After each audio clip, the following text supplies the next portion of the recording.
আয়োজিত আজকের এই বিশাল কর্মবিরতি এবং মানববন্ধনে এলাকার গণ্যমান্য ব্যক্তিবর্গ,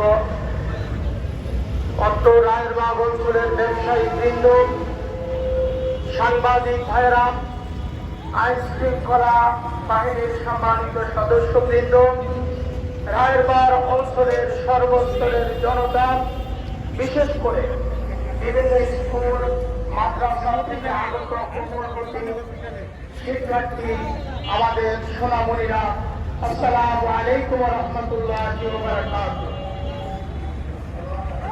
সংগ্রামী জনতা, আপনারা জানেন ইসরায়েল ফিলিস্তিনি মুসলিম মানবতার উপর যে আক্রমণ চালাচ্ছে, এটা কোন যুদ্ধ নয়, এটা হচ্ছে একটা মানবিক বিপর্যয় সৃষ্টি করেছে। এর মাধ্যমে এরা বিশ্ব থেকে মুসলমানদের নাম নিশানা মুছে দিতে চায়। আপনারা জানেন কি আমি জানি না কিভাবে ইসরায়েলের জন্ম হয়েছে। 1948 সালে 12ই মে আমেরিকা সহ ইসলাম বিরোধী এই শক্তির স্পষ্ট অংশগ্রহণের মাধ্যমে 1948 সালের 12ই মে 12টা এই ইসরায়েল রাষ্ট্র ঘোষণা করা হয়। আপনাদের জানতে হবে, ইসরায়েল রাষ্ট্র ঘোষণার 10 মিনিটের মাথায় তৎকালীন মার্কিন প্রশাসন ইসরায়েলের অবৈধ রাষ্ট্রকে তারা স্বাধীন রাষ্ট্র হিসেবে স্বীকৃতি দেয়। এ ধরনের ইতিহাস শুধু কলঙ্কিত নয়, আমার বাড়ি থেকে আমাকে উৎসব করে যেভাবে কোন দখলদার বাহিনী আমার বাড়ি দখল করার মতো অবস্থা সৃষ্টি করে, ঠিক একইভাবে ইসরায়েলি বাহিনী ফিলিস্তিনি জনতাকে তাদের ভূখণ্ড থেকে সুপরিকল্পিতভাবে উদ্ধার করে ওখানে ইসরায়েলি বাহিনী একটি অবৈধ রাষ্ট্রের সূচনা করে। আমরা যারা মুসলমান, আমরা শুধু মুসলমান হিসেবেই নয়, ধর্ম বর্ণ নির্বিশেষে আজকে সারা বিশ্ব আজকে ফিলিস্তিনিদের পক্ষে এসে দাঁড়িয়েছে।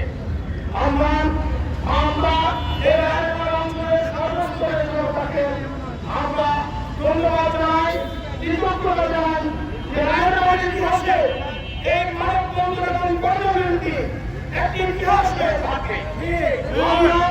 আমরা সুক্রিয়া আদায় করি যে আমরা এই ইসরায়েলের বিরুদ্ধে মুসলিম ফিলিস্তিনের পক্ষে আজকে রাজপথে আমরা দাঁড়াতে সক্ষম হয়েছি। সংগ্রামী ভাই বোনেরা, আমরা এভাবে আমাদের প্রতিবাদ অব্যাহত রাখব। আমরা আমাদের বর্তমান সরকারকে আমরা বিভিন্নভাবে রিকোয়েস্ট করব, আপনারা আপনাদের সর্বোচ্চ পদক্ষেপ নিয়ে যাতে ফিলিস্তিন এই ফিলিস্তিনে যে বর্বরতা চলছে ইসরায়েল কর্তৃক এই বর্বরতা বন্ধ করা হয়। সংগ্রামী ভাই বোনেরা, আমরা সবচেয়ে গুরুত্বপূর্ণ যে কাজটি বাংলাদেশে থেকে করতে পারি সেটা হচ্ছে আমরা ইসরায়েলের বন্ধ করে দেব। আমরা কোন ইসরায়েলের বন্ধ ব্যবহার করবো না, আমরা বন্ধ বয়কট করবো।